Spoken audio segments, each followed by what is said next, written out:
Шынар, сіз осы Алматыдансыз ба? Жоқ, біз Қытайдан келгенбіз ғой. Жұмысыңыз бар ма? Иә, мен стройкада жұмыс істеймін.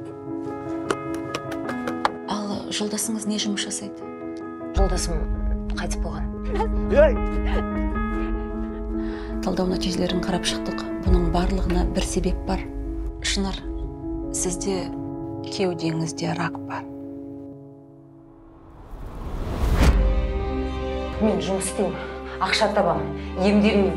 Ақша деп айғайлай бермей бітір ана жұмысыңды. Есің дұрыс па, мен жұмыс істеген жоқпын ба? Қайтар менің ақшамды.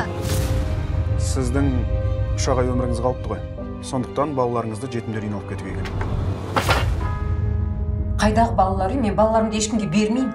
Сонда адам өлмей жатып, балаларды алып кете саласыздар ба? Маған ауруға болмайды, бала шағамды асырайды сонда. Өлер сағатыма дейін оларға үй алып беруім керек. Үй алғанша одан да емделсеңізші. Балалардың қиналып өскенін қаламаймын. Ауру екенсің ғой. Я аурумын. Ал енді мен өлем, мен ракпын.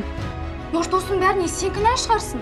Мен сендерге үй болсын деп жүгіріп жүрген жоқпын ба? Көрмей тұрсың ба? Сен жүрген бейшарасың. Мен сен сияқты бақытсыз болғым келмейді. Не істеймін? Кімге айтам? Қайда барам? Көресіз әлі, талай бақытты күндеріміз болады. Мен де соған сенгім келеді.